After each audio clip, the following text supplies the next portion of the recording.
이건 분명히 있어서는 안 될 일이었습니다. 중국이 아시아 군사 강국의 자리를 차지한 지 얼마나 되었습니까? 미국과 맞설 수 있는 유일한 국가로 성장한 것이 불과 몇 년 전입니다. 전 세계가 우리를 두려워하고 동아시아의 패권을 장악하는 것은 시간 문제라고 믿어 의심치 않았습니다. 그런데 지금 저는 믿을 수 없는 현실을 마주하고 있습니다. 한반도의 작은 나라, 한국. 그들이 대체 뭘 만든 것인지 아십니까? 미사일, 전투기, 잠수함, 자주포, 포탄, 방어 시스템 그 어느 것도 평범한 수준이 아닙니다. 모든 것이 미쳤다고밖에 할 수 없는 수준으로 준비되어 있었고 그 숫자와 성능은 우리가 알고 있던 것과 전혀 달랐습니다. 우리는 도대체 뭘 보고 있었던 겁니까? 지금까지 한국을 무시하며 일본과 미국만을 신경 쓰고 있었던 것이 얼마나 치명적인 실수였는지 이제야 깨닫게 되었습니다. 라고 말하는 중국 군사 전문가가 있습니다. 대체 무슨 사연인지 오늘 사연 바로 시작하겠습니다. 저는 중국 군사전략연구소에서만 15년을 일한 베테랑 군사 전문가 장웨이강이라고 합니다. 한국에서 열린 국제군사포럼에서 한국 무기 전시장을 방문하기 전까지만 해도 저는 한국군의 전력에 대해 큰 관심이 없었어요. 솔직히 말하자면 한국이라는 나라를 제대로 신경 쓴 적이 거의 없었죠. 한국이요? 중국이나 러시아는 물론이고 일본한테도 밀리는 작은 나라 아닌가요? 동료들과 웃으면서 그렇게 말하곤 했어요. 사실 중국의 군사력은 아시아를 넘어 미국과 겨루고 있었습니다. 스텔스 전투기인 젠20, 최신 항공모함 푸제남, 거대한 핵잠수함까지 이쯤 되니 주변 작은 국가들은 눈에 잘 들어오지 않았죠. 그날 전시장에 들어서자마자 한국 부스 앞에서 들리는 수군거림이 제 귀를 자극했습니다. 뭔가 흥분한 목소리로 한국의 방산 관계자가 K9 자주포와 K2 전차의 실적을 설명하고 있었어요. 저는 팔짱을 끼고 비웃는 듯 다가가 물었죠. 자주포 몇 문이나 있다고요? 아무리 많아봤자 한 300문쯤 되나요? 그의 눈빛이 반짝이며 저를 향해 천천히 입을 열었습니다. 한국군은 K9 자주포만 3,100문 이상을 운용하고 있습니다. 순간 들고 있던 브로슈어를 떨어뜨릴 뻔했어요. 3,100문이라니 제가 잘못 들었나 싶었습니다. 농담하지 마세요. 미국이나 러시아도 아닌 한국이요? 네, 맞습니다. 155mm 자주포 세계 최다 보유국이죠. 전 그가 장난을 치는 줄 알았죠. 하지만 그의 표정은 너무도 진지했습니다. 이건 정말로 이상한 일이었어요. 정신을 차릴 틈도 없이 또 다른 한국 방산 관계자가 나타나 이번엔 K2 흑표 전차 이야기를 늘어놓았습니다. 그의 설명을 듣는 순간 저는 말문이 턱 막혔습니다. 우리나라가 보유한 최신 전차가 약 1,600대가량 됩니다. 현재 미국 다음으로 많죠. 순간 머릿속에서 뭔가가 잘못 계산되는 느낌이 들었어요. 한국이란 나라는 크기도 작고 인구도 겨우 5천만인데 무슨 이유로 이토록 많은 자주포와 최신형 전차를 갖추고 있는 거죠? 왜 그만큼 필요해요? 제 질문에 그 한국인은 가볍게 미소를 지었습니다. 글쎄요. 우리는 부족하면 불안해서요. 불안이라니 전혀 이해되지 않았습니다. 이런 미친 규모의 군비를 유지할 이유가 북한 때문이라고 하기엔 너무 과했죠. 전시장을 나오면서도 머리가 계속 복잡했습니다. 무언가 크게 잘못된 느낌이었어요. 호텔로 돌아와 한국군의 최신 군사력 자료를 본격적으로 조사하기 시작했죠. 처음엔 제가 보고 있던 자료들이 오타나 잘못된 수치라고 생각했어요. 그런데 아니었죠. 한국은 정말 이상했습니다. 포탄 숫자며 미사일 숫자며 심지어 잠수함까지 전부 말이 안 되는 숫자였어요. 저는 이제야 조금씩 걱정이 되기 시작했죠. 물론 중국의 전력이야 전 세계가 인정하지만 아무도 주목하지 않던 한국이 어느새 아시아에서 우리가 예상한 것 이상으로 무서운 존재가 되고 있었다는 게 소름 돋았습니다. 그날 밤 저는 잠들 수 없었어요. 이상한 꿈을 꿨죠. 한국군 자주포 수천 문이 끝없이 펼쳐진 광장에서 포탄을 쏘아대는 악몽이었습니다. 지금껏 저는 중국의 군사력이 아시아를 압도한다고 믿어왔습니다. 그런데 그 믿음에 처음으로 균열이 생긴 거죠. 그러나 아직도 저는 마음속 어딘가에 작은 자존심이 남아있었어요. 그래도 미사일 기술만큼은 중국이 압도적이니까. 현무 미사일에 대해 본격적으로 조사하기 전까진 정말 그렇게 믿었죠. 저는 베이징과 난징에 있는 군사전략본부에서도 손꼽히는 미사일 전문가였거든요. 그런 제가 작은 나라 한국의 미사일 기술에 놀라게 될 거라고는 상상조차 못했습니다. 다음 날 아침, 포럼에서 우연히 만난 서방 국가의 군사 전문가들. 몇 명과 이야기를 나누다가 그들은 한국의 미사일 이야기를 꺼냈습니다. 장외이강 씨, 한국의 현무 시리즈 미사일 성능을 보셨습니까? 저는 자신있게 대답했죠. 네, 물론이죠. 그 정도면 북한이나 겨우 상대할 수준 아닌가요? 그러자 상대방의 얼굴에 묘한 미소가 떠올랐어요. 그렇다면 현무5의 진짜 성능은 아직 못 보셨나 보군요. 제가 자료를 드리죠. 저는 의아했지만 자신있게 자료를 받아들었어요. 그런데 자료를 열자마자 등골이 오싹해졌습니다. 현무5 탄도 미사일 사거리 최대 3,000km 이상, 오차율 CEP 1m 이하. 사정거리 3,000km면 베이징, 상하이는 물론이고 중국 내륙 깊숙한 충칭까지 도달 가능한 수준이었죠. 심지어 우리 군이 최근 극비리에 실험했던 극초음속 미사일에 버금가는 기술력도 일부 적용됐다는 자료를 보니 숨이 막히는 것 같았습니다. 한국이 진짜 이 미사일을 만들었다고요? 믿기지 않아 자료를 건넨 그를 향해 재차 물었습니다.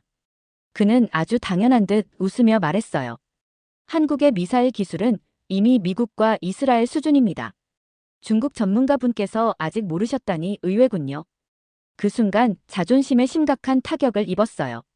중국 미사일 기술은 세계 최고를 향해 달리고 있다고 믿었는데 한국이 그 사이에 바로 옆에서 숨죽이며 우리를 추격하고 있었던 거죠.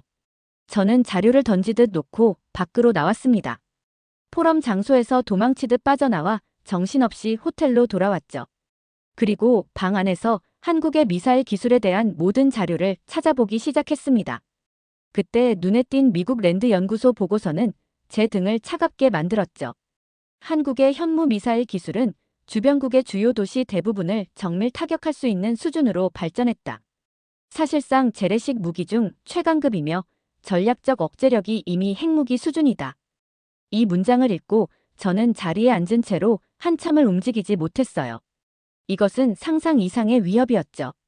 그저 작은 한반도 국가라 생각했던 한국이 어느새 중국 본토 전역을 사정권에 넣어버린 상황이었습니다. 제가 당황한 이유는 또 있었어요. 지금껏 제가 분석한 미사일 기술은 대부분 미국, 러시아와 같은 강대국들이 보유하고 있었죠. 그런데 아무도 주목하지 않았던 작은 한국이 미국과 이스라엘 다음의 미사일 기술 강국으로 올라섰다는 사실은 중국의 군사 전략의 치명적인 오판이었어요.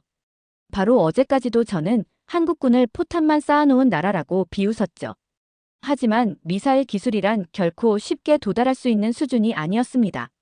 로켓 추진체, 극초음속 기술, 정밀 유도 시스템까지 이 모든 걸 자체 개발했다는 사실이 믿기 어려웠습니다. 이 작은 나라는 도대체 무슨 생각으로 이토록 엄청난 무기를 만들어 놓은 걸까요? 그제야 어젯밤 제가 꾼 악몽이 다시 생각났어요. 자주포의 포탄이 하늘을 덮었듯이 오늘 밤 꿈엔 수천 발의 현무 미사일이 하늘을 가득 메우며 중국 본토를 향해 날아올지도 모른다는 생각이 들었죠. 다음 날 일어났을 때 저는 한국의 군사력을 다시 제대로 평가해야만 한다고 결심했어요. 이젠 더 이상 그들을 만만하게 볼 수 없었죠. 현무 미사일의 사정거리를 본 뒤로 정신이 제대로 들지 않았어요. 하지만 그건 시작에 불과했죠. 우연히 포럼 휴게실에서 프랑스 출신의 군사 전문가 앙드레를 만나게 됐습니다. 커피를 마시며 그가 제게 흘리듯 말했습니다. 장외이강 씨, 한국이 보유한 포탄 숫자 알고 계세요? 순간적으로 별 생각 없이 대답했죠. 글쎄요, 한 50만 발 정도일까요? 그 정도면 충분히 많은 거 아닌가요? 그러자 그는 웃으며 천천히 손가락을 펼쳐 보였습니다. 360만 발이에요. 귀를 의심하며 다시 물었죠. 360만 발이요? 맞아요. 한국군이 보유한 155mm 포탄만 정확히 360만 발입니다. 작년에 우크라이나 전쟁 때 30만 발을 지원하고도요. 믿을 수가 없었어요. 포탄은 총알이 아닙니다. 한 발 한 발이 자동차 한 대 값의 무게를 가졌고 폭발력은 건물 한 채를 날려버릴 수준이었어요.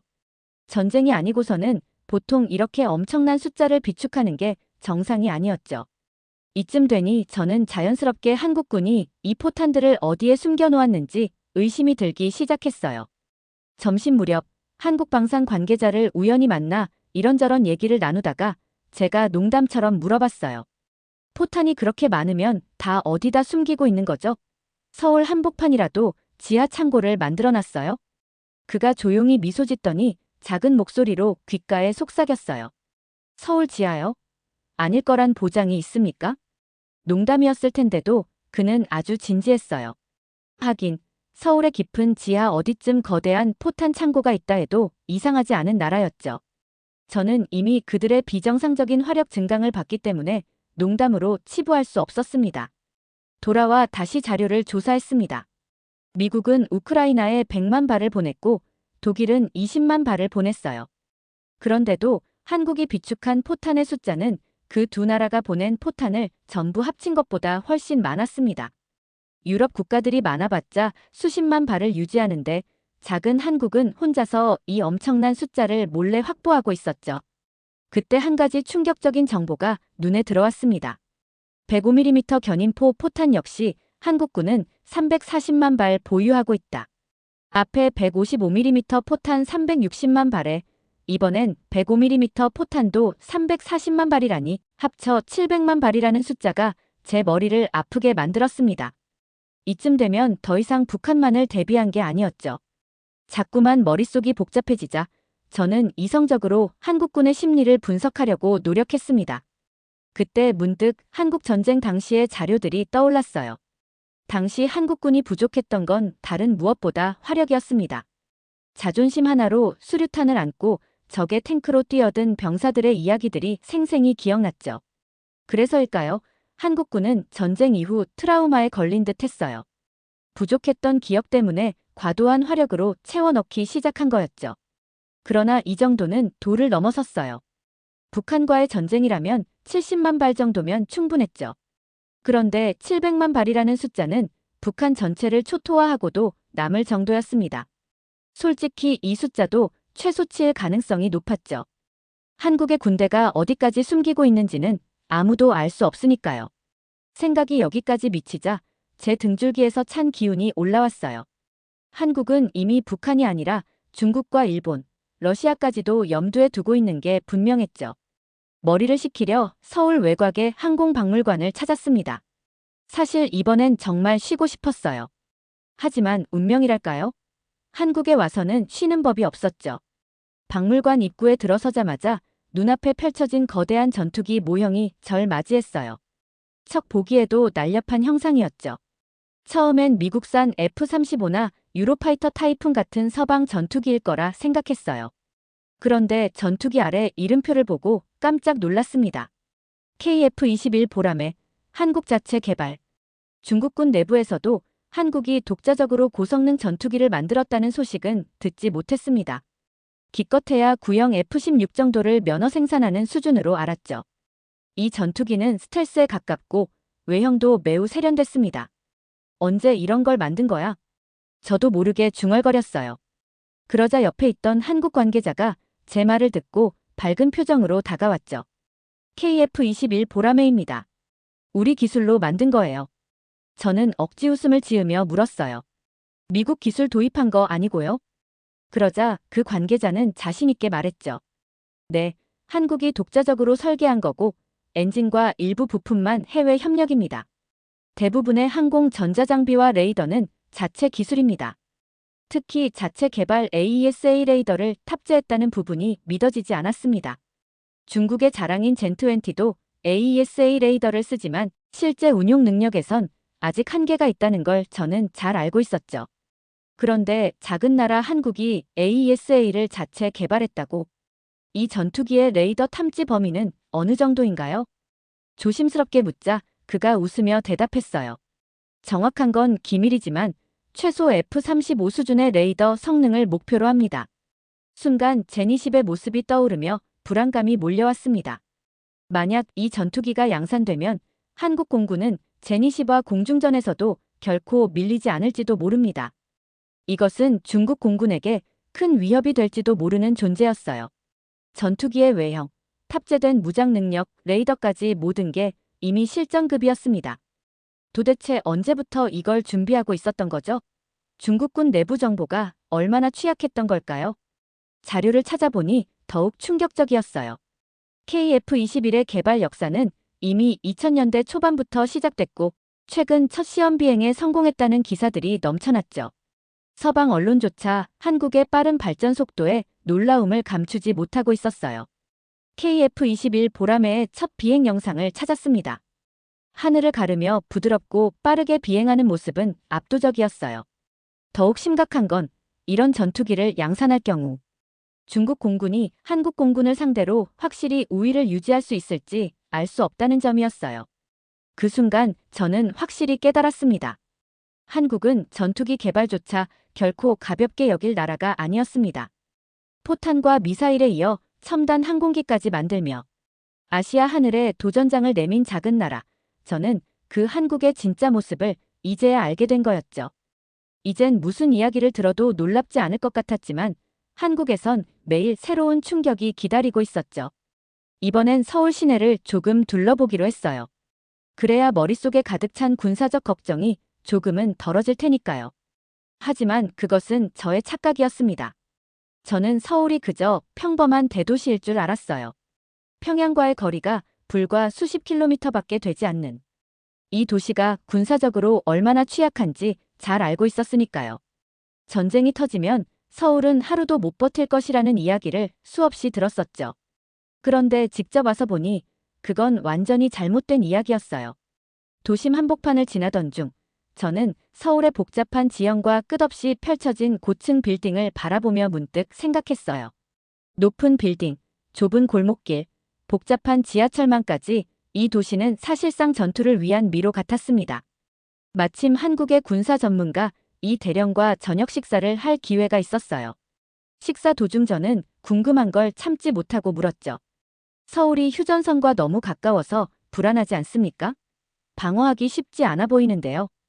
이 대령은 제 말을 듣자마자 웃으며 대답했어요. 바로 그 생각이 함정입니다. 서울이야말로 천혜의 요새입니다. 우리 한국군은 서울 방어에만 70년간 준비했습니다. 눈에 보이지 않는 곳에 엄청난 방어망이 깔려있죠. 그의 이야기에 반신반의하며 다시 질문했어요. 구체적으로 어떤 방어망이 있다는 거죠? 그가 밝은 미소로 스마트폰을 꺼내 작은 영상을 보여줬어요. 영상 속엔 서울 지하 깊은 곳에 숨겨진 거대한 방공 시스템이 펼쳐져 있었죠. 마치 지하도시 같았어요. 도시 방어를 위해 이 정도로 준비한 국가는 미국을 제외하면 없었습니다. 서울은 자연적인 지형뿐 아니라 한국인들의 광기 어린 집착에 가까운 준비로 인해 침공이 사실상 불가능한 도시로 완성되어 있었어요. 이 정도 방어체계를 구축하는데 얼마나 걸린 겁니까? 이 대령은 제 질문에 다시 여유롭게 답했어요. 한국 전쟁 때 서울을 한번 빼앗겼습니다. 그 트라우마 때문에 다시는 절대 뺏기지 않겠다고 다짐했죠. 그게 지금의 서울이에요. 저는 할 말을 잃었어요. 그렇게 보면 한국이 그토록 많은 자주포와 전차, 미사일을 만들고 포탄을 쌓아놓은 이유도 비로소 이해가 되기 시작했죠. 서울은 한국인들에게 자존심이었어요. 이 도시는 한국인들의 역사가 녹아든 성지와도 같았습니다. 서울의 지하철을 타고 돌아오는 길에 저는 문득 무서운 생각을 했어요. 중국이 서울을 공격한다면 어떻게 될까요? 수십만 명의 병력을 투입해도 어쩌면 한 발짝도 앞으로 나가지 못할 거라는 생각이 들었습니다. 서울을 함락시키기 위해 투입할 병력과 장비를 상상해봤지만 쉽게 성공하는 모습이 전혀 그려지지 않았어요. 호텔방에 돌아와 한국의 방어 전략을 분석한 미국 랜드 연구소 보고서를 다시 확인했습니다. 거기엔 이렇게 적혀 있었죠. 서울은 현대전에서 함락이 불가능한 도시다. 북한이나 중국의 군사적 위협으로부터 완벽하게 방어할 준비가 되어 있다. 지금까지 저는 한국을 과소평가했습니다. 이 작은 나라가 얼마나 집요하고 철저하게 준비하고 있었는지 알지 못했어요. 정신을 차릴 새도 없이 저는 한국 남부의 부산항으로 내려왔어요.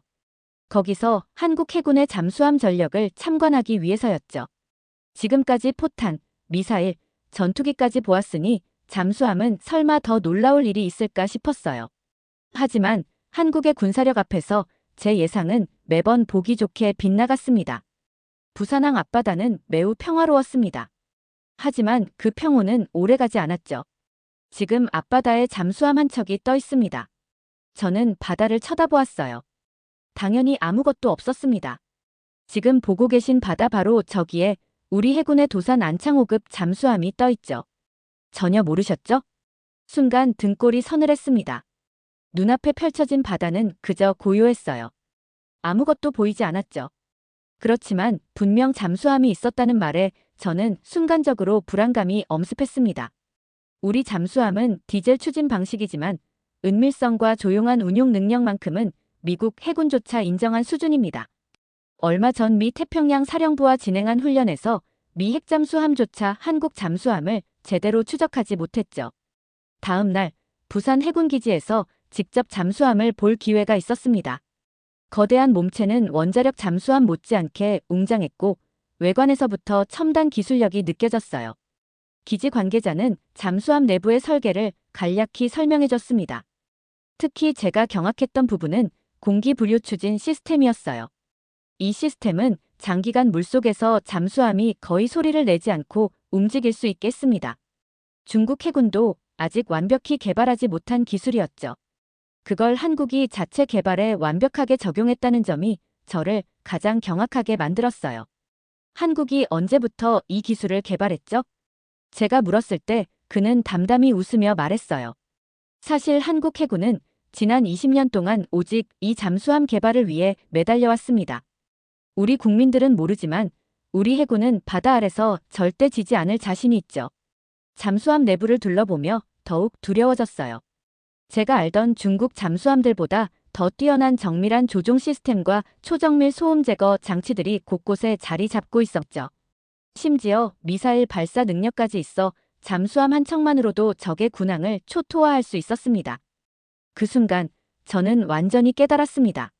중국 해군이 지난 수십 년간 이뤘다고 믿었던 아시아 해군 최강의 꿈이 한국 앞에서 무너질 수 있다는 것을 말이에요. 호텔에 도착하자마자 저는 다시 랜드 연구소와 펜타곤의 보고서를 꼼꼼히 찾아보기 시작했습니다. 미국이 한국과의 관계를 유독 신중하게 다루는 데는 그럴 만한 이유가 있었던 겁니다. 미국의 유일한 진정한 군사적 동맹국은 한국이다. 한국군의 전략적 가치와 전투 능력은 이미 미국에게 없어서는 안 될 필수적 요소이다. 이 말의 무게가 저를 강타했습니다.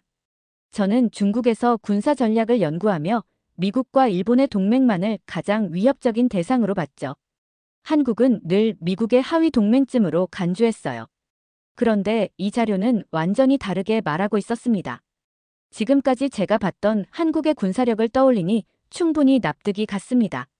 특히 한국군의 화력과 미사일 능력은 이미 세계 최상급이었고 서울 방어체계와 잠수함 기술력 역시 타의 추종을 불허했죠. 그런 한국이 미국에게 어떤 의미일지 더 이상 의심할 수 없었어요. 한국군은 이미 주변국의 모든 군사적 움직임을 통제할 수 있는 힘을 가졌다. 한국이 없다면 동북아 지역은 중동처럼 끊임없는 충돌과 전쟁의 혼란 속으로 빠질 것이다. 미국은 한국과의 관계를 외교적 동맹으로 보지 않았어요. 오히려 한국을 아시아에서 미국의 가장 중요한 전략적 방패로 간주하고 있었죠. 한국군의 존재 그 자체가 동북아시아의 안보 균형을 유지하는 핵심 열쇠였던 겁니다. 이 사실을 알게 되자 저는 지금까지의 저 자신이 너무도 어리석었다는 걸 깨달았어요. 그동안 저는 한국이 단지 미국의 부속물 정도로만 생각하며 가볍게 평가했습니다. 하지만 사실은 정반대였어요. 미국이 오히려 한국군의 엄청난 능력과 전략적 가치에 기대어 아시아 전략을 짜고 있었던 겁니다. 한국군의 압도적인 존재감은 이미 동북아에서 중국의 군사적 우위를 완전히 뒤흔들고 있었어요. 지금껏 중국 지도부가 한국을 소홀히 한 게 얼마나 치명적인 실수였는지 실감하고 있었습니다. 생각이 여기까지 미치자 저는 스스로에게 화가 났어요. 중국은 미국과만 싸우면 된다며 한국의 군사력을 무시했던 그 오만함이 지금 이 상황을 만들었던 거죠. 그리고 이제는 돌이키기 어려울 정도로 한국군은 강해졌고 미국은 그 가치를 정확히 알아차리고 있었어요. 랜드 연구소 보고서 마지막 문장에 완전히 무너졌습니다. 미국은 한국과의 관계를 유지하기 위해 어떤 대가라도 지불할 것이다. 그만큼 한국군은 세계에서 가장 가치 있는 전략적 자산이다. 이 작은 나라가 미국과 거의 동등한 수준의 군사적 영향력을 확보하고 있었다니. 호텔방의 창문 밖으로 보이는 서울은 화려한 불빛으로 가득했지만 제 마음속은 암흑 그 자체였어요. 저는 이제 한국의 진짜 위력을 명확히 알았고 중국의 군사적 미래에 대한 불안이 심장을 짓눌렀습니다. 침대에 누워 눈을 감았지만 잠이 오지 않았어요. 오로지 하나의 질문만 머릿속을 가득 메웠죠. 미국은 이미 한국의 가치를 알아봤는데 우리는 왜 그렇게도 어리석었을까? 그리고 저의 머릿속을 끊임없이 맴도는 질문이 생겼어요. 한국, 너희들이 진짜 원하는 목표는 뭐냐? 북한만 막기 위해 이 정도의 무기를 갖출 필요는 없었어요. 이미 북한 정도는 현무투와 몇십만 발의 포탄이면 충분히 제압할 수 있었죠. 그런데 한국은 현무5, KF-21, 수백만 발의 포탄, 초현대식 잠수함까지 준비하고 있었습니다. 이는 방어적인 수준을 넘어선 아시아 전체의 군사적 균형을 뒤흔드는 엄청난 전력이었어요. 저는 정신을 차리고 좀 더 냉정히 생각해 보았어요. 그리고 한국군의 최근 무기 개발 속도와 전략적 움직임을 종합적으로 분석했죠. 그들의 목적은 너무도 명확했어요. 한국은 미국과의 협력 속에서 중국과 러시아, 일본까지 견제하며 아시아의 군사적 주도권을 완벽하게 잡으려 하고 있었습니다. 특히 최근 한국이 동유럽과 중동 국가들의 자주포와 미사일 기술을 수출한 사례는 한국의 목표를 분명히 드러내 주었어요.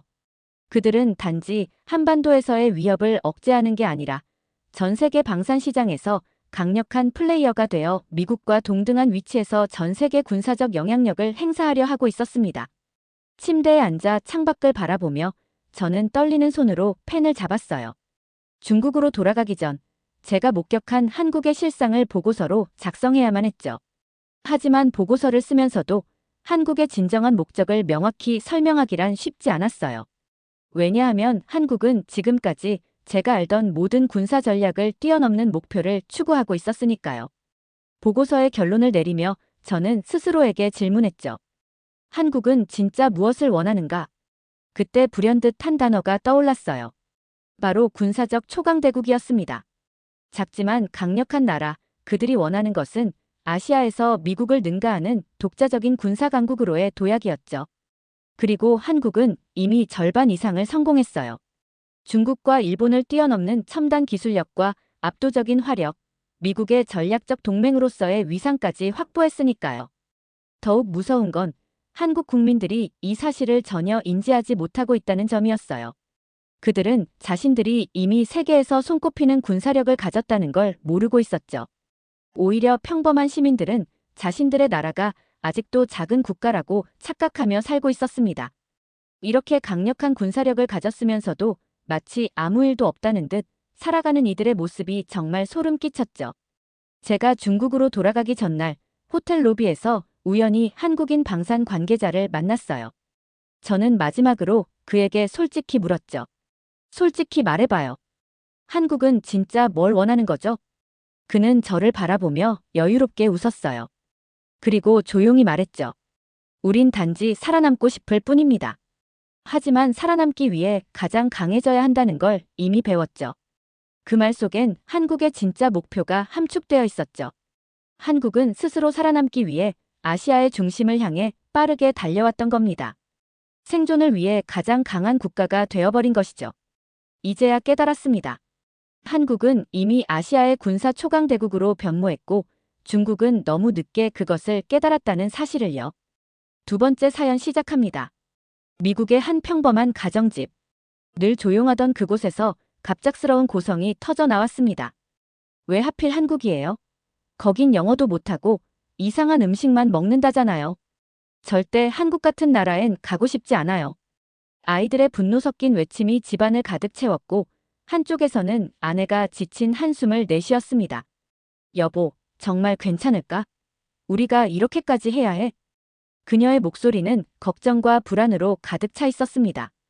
그 집은 한순간에 전쟁터가 되었습니다.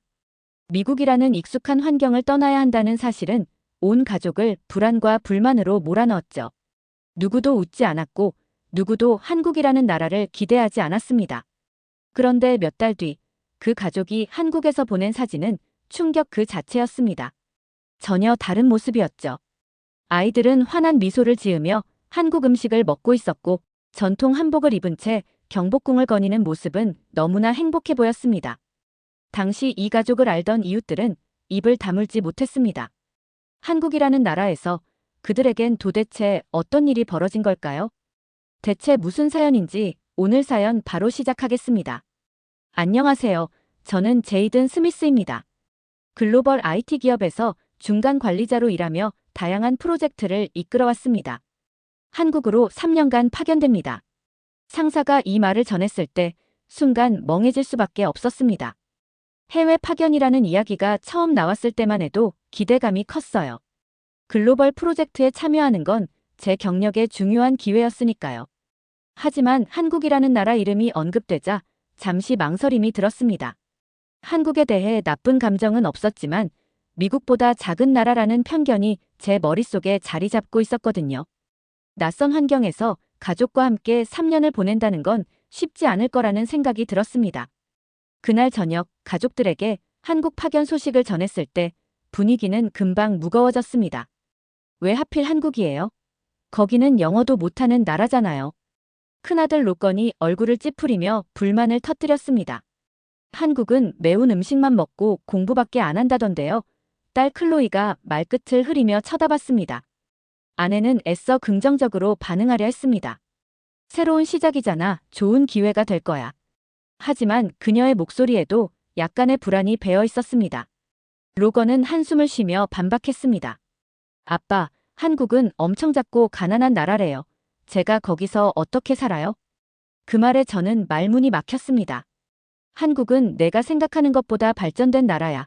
가보면 생각이 달라질 거야. 그러나 로건은 한결같이 고개를 저었습니다. 아빠, 그런 말 믿으라고요?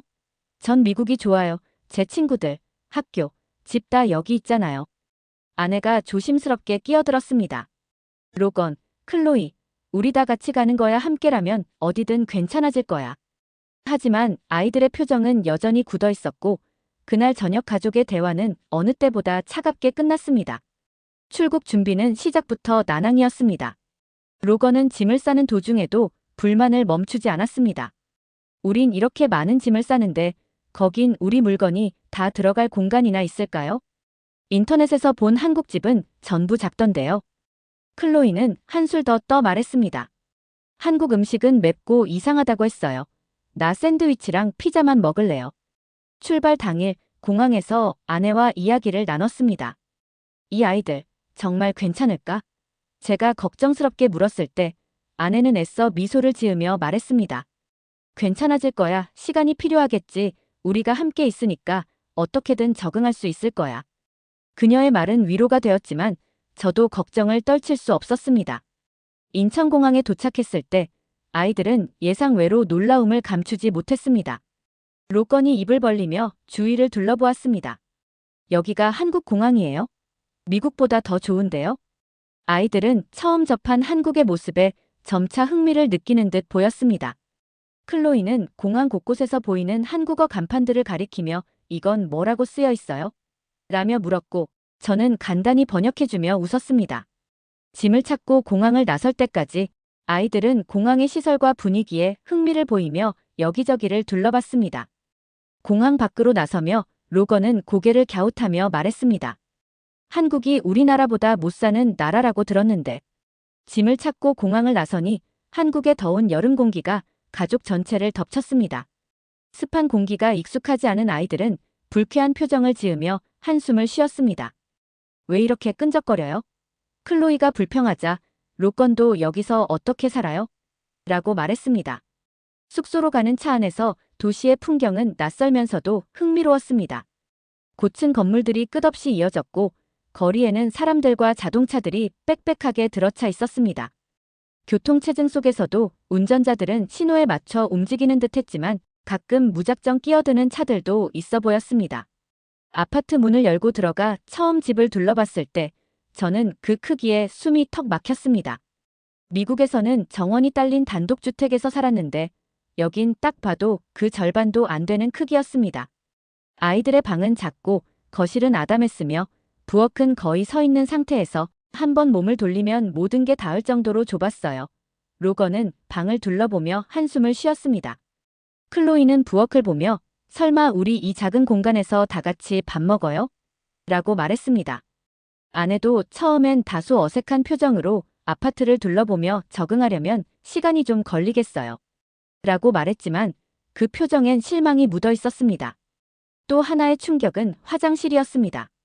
샤워 공간과 세면대가 함께 있는 구조를 본 클로이는 기겁하며 물이 여기저기 튀면 어떡해요? 여긴 진짜 이상해요. 라고 소리쳤습니다. 하지만 며칠 지나지 않아 한국 아파트의 진가를 조금씩 알아가기 시작했어요. 집 밖으로 나가면 모든 것이 가까이 있었거든요. 바로 옆에는 슈퍼마켓, 조금만 걸으면 시장과 음식점들이 줄지어 있었습니다. 특히 시장은 신세계였어요.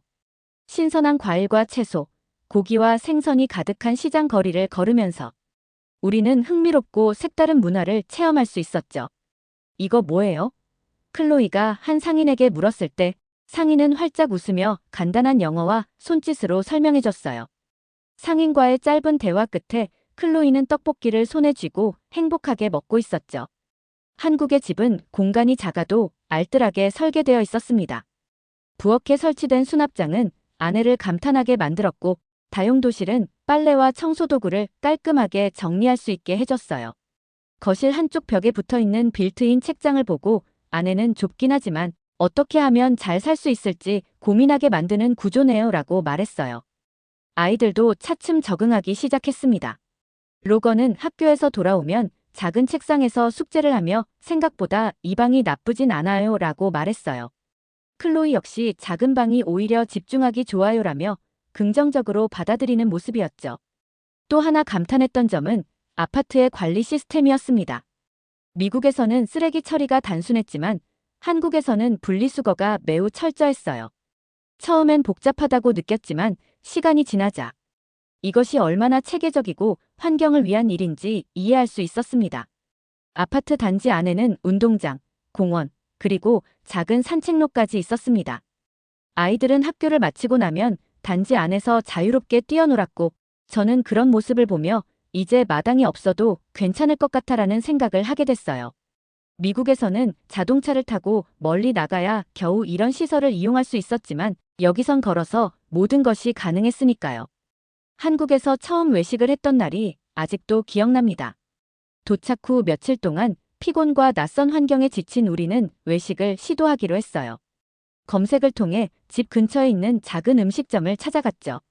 문을 열자마자 고소한 냄새가 코를 찔렀고 직원의 환한 미소가 우릴 맞이했어요. 하지만 메뉴판을 보는 순간 문제가 생겼습니다. 모두 한글이었거든요. 이거 어떻게 주문하죠? 아내가 조심스레 물었고 저는 메뉴판을 한참 들여다보며 헤맸어요. 다행히 직원이 간단한 영어로 음식을 추천해줬습니다. 그날 우리가 주문한 첫 음식은 바로 치킨이었어요. 미국에서도 치킨을 즐겨 먹었기에 큰 기대 없이 먹기 시작했죠. 그런데 첫 입을 베어 물자마자 저는 멍하니 멈춰 섰습니다. 이건 뭐야? 바삭한 튀김옷 속에 촉촉한 고기가 완벽한 조화를 이루고 있었고 옆에 나온 간장 소스와 매운 양념 소스는 차원이 달랐어요. 아내도 아이들도 감탄을 멈추지 않았습니다. 로건은 아빠, 미국에서 먹던 치킨은 다 잊어버렸어요. 이게 진짜 치킨이에요. 라고 말했죠. 이후 우리는 치킨을 주말마다 시켜 먹기 시작했어요. 종류도 다양했습니다. 간장치킨, 양념치킨, 반반치킨 등 모든 메뉴가 기대 이상이었죠. 한국에서 배달이 얼마나 빠르고 효율적인지도 그때 처음 알게 됐습니다. 배달 앱을 깔고 처음 주문했을 때 음식이 20분도 되지 않아 도착했어요. 치킨 외에도 한국의 음식 문화는 모든 면에서 놀라웠습니다. 시장에서 먹은 떡볶이는 저와 아이들을 완전히 감동시켰고 김치찌개와 된장찌개는 우리 가족 식탁에 자주 오르는 메뉴가 됐습니다. 제가 처음 김치찌개를 맛봤을 때는 그 강렬한 맛에 당황했지만 두 번째 입부터는 묘한 매력을 느꼈습니다. 또 하나 감동적이었던 건 외식의 가격이었습니다. 미국에서는 외식이 가족들에게 큰 지출이었지만 한국에서는 합리적인 가격에 맛있는 음식을 즐길 수 있었습니다.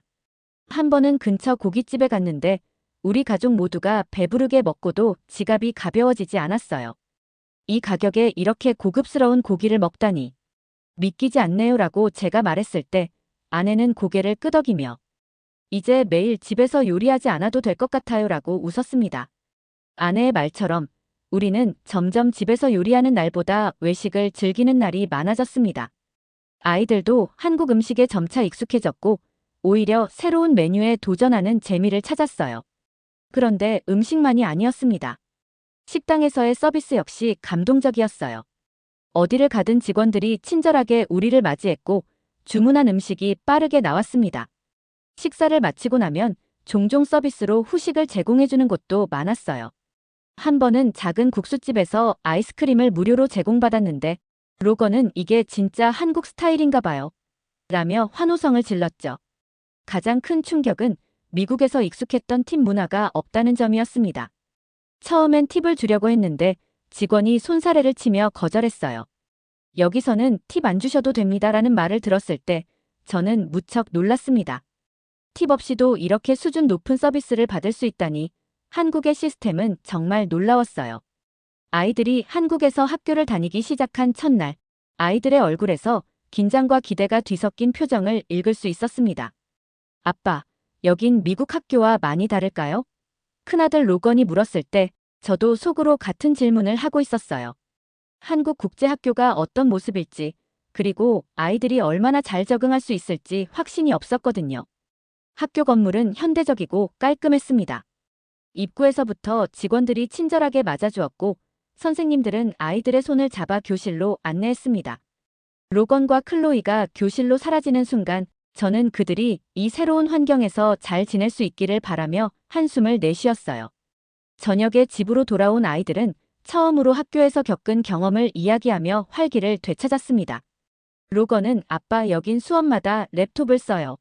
다들 노트에 필기하지 않고 디지털 방식으로 공부하더라고요라며 신기해했어요. 클로이는 선생님들이 정말 친절했어요. 질문도 잘 들어주시고 꼭 대화하는 느낌이었어요 라고 말했죠. 특히 로건은 한국식 교육에 흥미를 느낀 듯 했어요. 미국에서는 시험과 과제가 주로 암기에 초점이 맞춰져 있었잖아요. 근데 여기서는 프로젝트 중심으로 배워요. 주제를 스스로 연구하고 발표도 해야 해요. 처음엔 조금 어렵겠지만 진짜 공부를 하는 느낌이에요. 라며 눈을 반짝이며 이야기했어요. 한국 학교의 소규모 학급도 아이들에게 큰 변화를 가져다 주었습니다. 클로이은 우리 반에 딱 12명이 있어요. 미국에서는 한 반에 30명 넘는 게 당연했는데 여기선 선생님이 학생 한 명 한 명에게 신경을 써주시는 게 느껴져요라고 말했어요. 수업 중 사용하는 기술도 우리 가족을 놀라게 했습니다. 아이들은 매일 랩톱을 사용해 수업 자료를 보고 과제를 제출하며 온라인 토론에도 참여한다고 했어요. 로건은 여긴 모든 게 디지털이에요. 심지어 숙제도 온라인으로 제출해요라고 말하며 웃었습니다. 처음엔 적응이 어려웠던 아이들도 점차 디지털 학습의 효율성을 깨달아갔습니다. 그러나 모든 것이 순조롭지만은 않았습니다. 로건은 수업이 다 영어로 진행되긴 하지만 한국어로 쓰인 학교 공지나 안내문을 이해하기 어려웠어요 라고 털어놨습니다. 클로이 역시 친구들과 대화할 때 한국어가 섞이기도 해서 가끔 대화에 끼지 못할 때가 있었어요 라고 말했어요. 하지만 그런 어려움조차 아이들에게는 성장의 기회로 다가왔습니다. 몇 주가 지나면서 아이들은 점점 학교 생활에 자신감을 얻어갔습니다. 로건은 아빠, 오늘 우리 프로젝트 발표가 있었는데 정말 잘했어요. 라며 뿌듯해했고 클로이는 새 친구를 사귀었어요. 같이 점심도 먹었어요 라며 미소를 지었습니다. 저녁 식탁에서 아이들의 이야기를 들으며 저는 속으로 생각했어요. 이 아이들은 한국이라는 새로운 환경 속에서 더 크고 강하게 성장하고 있구나. 처음엔 걱정으로 가득했던 제 마음이 이제는 아이들의 학교 생활을 자랑스럽게 바라보는 따뜻한 마음으로 변했습니다. 한국에 온 지 한 달쯤 되었을 때였어요. 점점 새로운 환경에 익숙해지긴 했지만 가끔은 언어와 문화의 차이로 어려움을 겪기도 했습니다. 특히 저는 길을 잃는 일이 잦았는데 그럴 때마다 한국 사람들의 따뜻한 배려를 느낄 수 있었어요. 한 번은 가족들과 함께 근처 전통시장을 방문했을 때였습니다. 시장 구석구석이 미로처럼 얽혀 있어 방향 감각을 잃어버렸죠. 아이들은 배가 고프다며 투덜댔고 저는 머릿속이 하얘졌어요. 그때 한 상인이 다가와 도와드릴까요? 라고 물었습니다. 그녀는 영어를 거의 못했지만 손짓과 간단한 말로 우리가 가고자 하는 식당 방향을 알려주었어요. 또 다른 일은 근처 공원에서 있었습니다. 아이들이 놀이터에서 뛰어놀다 다리를 살짝 긁혔는데 옆에서 지켜보던 한 어머니가 다가와 작은 응급키트를 꺼내주셨어요. 괜찮아요? 상처 크지 않네요. 그녀는 아이들에게 붙이는 귀여운 캐릭터 밴드를 건넸습니다. 로건은 밴드에 그려진 캐릭터를 보고 크게 웃으며 이건 한국에서만 볼 수 있는 거죠? 라고 말했어요. 한국 사람들의 배려는 단지 도움을 주는 행동에 그치지 않았습니다. 그것은 예절과 작은 습관 속에서도 드러났어요. 한 번은 엘리베이터를 타기 위해 기다리는데 제 앞에 있던 사람이 엘리베이터 버튼을 누르고는 저와 가족이 모두 탈 때까지 문을 열어주고 기다려줬습니다. 아내는 이런 배려는 미국에서도 흔치 않아요라며 놀란 표정을 지었죠. 이곳 사람들은 일상 속 작은 행동으로도 서로를 배려하는 것이 몸에 배어있는 듯 했습니다. 이런 경험들은 작은 에피소드에 불과했지만 하나하나가 제게 깊은 인상을 남겼습니다. 한국 사람들과의 소소한 교류는 친절함 이상의 감동을 주었어요. 그들은 외국인인 저희 가족을 돕는 것을 넘어 함께 살아가는 공동체의 일원으로 대해주었습니다. 한국에서의 첫 번째 겨울이 시작되던 날, 아내는 창문을 닫으며 말했습니다.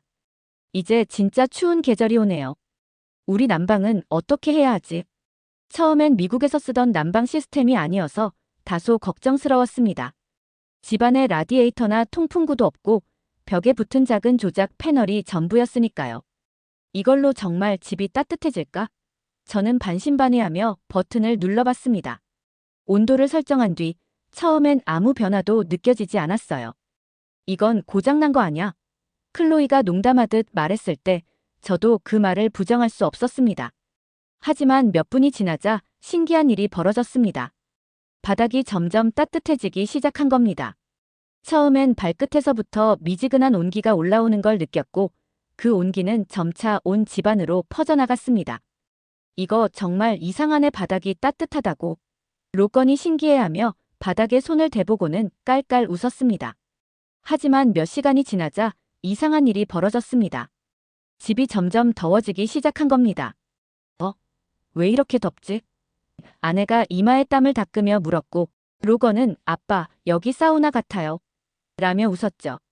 클로이도 저 침대 위로 다시 올라가야겠어요. 라며 덥다는 표정을 지었습니다. 문제를 확인하기 위해 다시 난방 패널을 살펴봤는데 그제야 저의 실수를 깨달았습니다. 난방을 단순히 온도만 설정하는 줄 알았는데 타이머 기능을 설정하지 않아 계속 작동되고 있었던 거였죠. 이게 무한 난방 모드였구나. 저는 당황해서 온도를 급히 낮추고 타이머를 설정했지만 이미 바닥과 공기는 과도한 온기로 가득 찬 상태였습니다. 그날 밤 가족들은 창문을 살짝 열고 잤습니다. 로건은 이불을 걷어차며 아빠, 내일은 온도를 낮추는 게 좋을 것 같아요. 라고 농담을 던졌고 클로이는 그래도 이렇게 따뜻한 바닥은 잊지 못할 것 같아라며 웃었습니다. 한국에서 생활하면서 우리 가족은 작고도 실용적인 것들이 얼마나 큰 차이를 만드는지 배웠습니다. 난방 시스템만이 아니었습니다. 이후에 경험한 한국의 의료 시스템은 우리에게 또 다른 큰 깨달음을 주었습니다. 우리 가족이 한국에서 지낸 시간 중 가장 잊혀지지 않는 건 한국의 의료 시스템입니다. 그날은 평소처럼 회사에서 바쁜 하루를 보내던 중이었습니다. 회의가 막 끝나고 서류를 정리하고 있던 순간 휴대전화가 진동하며 울렸습니다. 화면에 떠오른 이름은 로건의 학교. 평소엔 잘 오지 않던 연락이라 불길한 예감이 들었습니다. 로건이 학교에서 쓰러졌습니다. 응급차로 병원으로 이동 중입니다. 담임 선생님의 목소리는 침착했지만 저는 가슴이 철렁 내려앉는 기분이었습니다. 무슨 일이죠? 지금 상태는 괜찮은가요? 서둘러 물었지만 선생님도 자세한 상황을 알 수 없었습니다. 저혈당 쇼크의 가능성이 있다는 짧은 설명만 들은 채 저는 급히 회사에서 나왔습니다. 아내에게도 연락을 했지만 그녀는 시내 반대편에 있어 바로 오기 어려운 상황이었습니다. 택시를 타고 병원으로 향하는 동안 수많은 걱정이 머릿속을 스쳐갔습니다. 로건이 다치진 않았을까? 혹시 다른 문제가 있는 건 아닐까? 평소 건강하던 아이였기에 더 혼란스러웠습니다. 병원에 도착하자마자 응급실 접수대에서 로건의 이름을 말했습니다. 다행히 이미 치료가 시작된 상태라는 이야기를 들었습니다. 제가 도착하기도 전에 응급처치가 끝났다는 말을 듣고는 안도와 놀라움이 동시에 밀려왔습니다. 의료진은 로건의 상태를 차분히 설명해 주었습니다. 저혈당 쇼크였습니다. 지금은 수액으로 혈당을 안정화했고 큰 이상은 없을 겁니다. 설명은 간결했지만 의사의 태도는 매우 확신에 차 있었습니다. 로건은 이미 병원 침대에서 안정을 취하고 있었습니다. 미국에서 이런 상황이라면 어땠을까 하는 생각이 스쳤습니다. 특히 미국과 한국의 의료 비용 차이를 생각하니 그 차이가 너무나도 실감났습니다. 미국에서 아내가 응급실에 갔을 당시 단순히 방문만으로도 200만 원에 가까운 청구서를 받았던 기억이 떠올랐습니다. 치료를 위한 검사와 약물 처방 비용까지 합하면 총 400만 원을 넘겼죠. 보험이 있어도 본인 부담금만 수백 달러에 달했기에 한 달 이상을 긴축하며 생활해야 했습니다. 하지만 한국에서는 상황이 달랐습니다. 로건의 응급 치료를 받은 뒤 병원에서 받은 청구서는 놀랍도록 합리적이었습니다. 국민건강보험이 적용되어 혈당 검사와 수액 치료를 포함한 모든 진료비가 고작 15만 원에 불과했죠. 만약 건강보험이 없는 외국인이라 해도 같은 치료가 30만 원을 넘지 않는다고 들었습니다. 이 차이는 숫자의 문제가 아니었습니다. 미국에서는 응급 상황에서도 비용 걱정이 따라왔지만 한국에서는 비용보다는 치료와 돌봄에 집중할 수 있었습니다. 미국에서라면 우리 가족은 의료비 부담을 걱정하며 힘든 시간을 보내야 했을 겁니다. 하지만 한국에서는 의료진의 빠른 대처와 진심 어린 배려 덕분에 오직 로건의 건강만을 걱정할 수 있었습니다. 한국에서의 마지막 주가 다가오자 우리 가족은 점점 실감나는 이별의 준비 속에서 복잡한 감정에 휩싸였습니다. 처음 이곳에 왔을 때만 해도 두려움과 불안으로 가득했던 우리의 마음이 이제는 익숙함과 따뜻함으로 채워져 있다는 사실이 스스로도 놀라웠습니다. 떠나기 전날 밤, 우리는 아파트 거실에 둘러앉아 지난 3년간의 추억을 되새겼습니다. 로건이 조용히 말을 꺼냈습니다. 아빠, 여기가 진짜 우리 집 같아요. 미국으로 돌아가고 싶지 않아요. 그의 목소리엔 아쉬움이 묻어 있었습니다. 클로이도 고개를 끄덕이며 말했어요. 특히 한국 학교에서 사귄 친구들, 그리고 선생님들이 너무 좋아요. 아이들의 눈에는 이별이 가까워질수록 커지는 그리움이 담겨 있었습니다. 저는 창밖으로 보이는 익숙한 도시의 불빛들을 바라보며 생각에 잠겼습니다. 아침마다 빵집에서 따뜻한 커피와 신선한 빵을 사던 시간들, 시장 골목에서 떡볶이를 먹으며 활기찬 사람들의 모습을 구경하던 순간들, 그리고 가족끼리 공원을 거닐며 나눴던 소소한 대화들이 모두 머릿속을 스쳐 지나갔습니다. 이 모든 일상이 이제는 추억이 된다는 사실이 묘하게 먹먹하게 다가왔습니다. 여기서 가장 기억에 남는 게 뭐야? 제가 가족들에게 물었을 때 아내는 잠시 생각하다가 부드러운 미소로 대답했습니다. 우리 가족을 진심으로 대해준 그들의 마음을 절대 잊을 수 없을 거야. 그녀의 말에 모두가 고개를 끄덕였습니다. 길을 잃었을 때 도와준 상인, 쌀쌀한 날씨에도 엘리베이터 문을 잡아주던 이웃, 그리고 항상 밝은 미소로 우리를 맞이해준 국수집 사장님까지. 그들의 친절은 우리 가족이 이곳에서 적응하고 새로운 삶을 시작할 수 있었던 가장 큰 힘이었습니다. 아이들도 이곳에서 많은 것을 배웠습니다. 로건은 한국에서는 배려와 함께 살아가는 방법을 배웠어요. 그리고 친구들의 열정을 보면서 나도 더 열심히 노력하게 됐고요, 라고 말했습니다. 클로이는 한국의 전통과 문화를 직접 경험할 수 있었던 게 너무 행복했어요. 친구들과 경복궁에 가서 한복을 입어봤던 날은 평생 잊지 못할 거예요 라며 환하게 웃었죠. 공항에서 비행기를 기다리며 마지막으로 창밖을 바라봤습니다. 익숙한 도시의 불빛이 점점 멀어질 것을 생각하니 가슴이 먹먹해졌습니다. 하지만 그 안에는 커다란 감사함도 함께 자리 잡고 있었습니다. 이곳에서 보낸 시간은 우리 가족 모두에게 잊지 못할 선물이었으니까요. 감사합니다. 한국 당시는 우리에게 진정한 집이었습니다. 이 특별한 추억을 가슴 깊이 새기고 언젠가 다시 돌아올게요. 오늘 사연이 재미있으셨다면 구독과 좋아요, 알림 설정까지 부탁드립니다. 더 재미있는 사연으로 돌아오겠습니다. 이상 감동탐험이었습니다.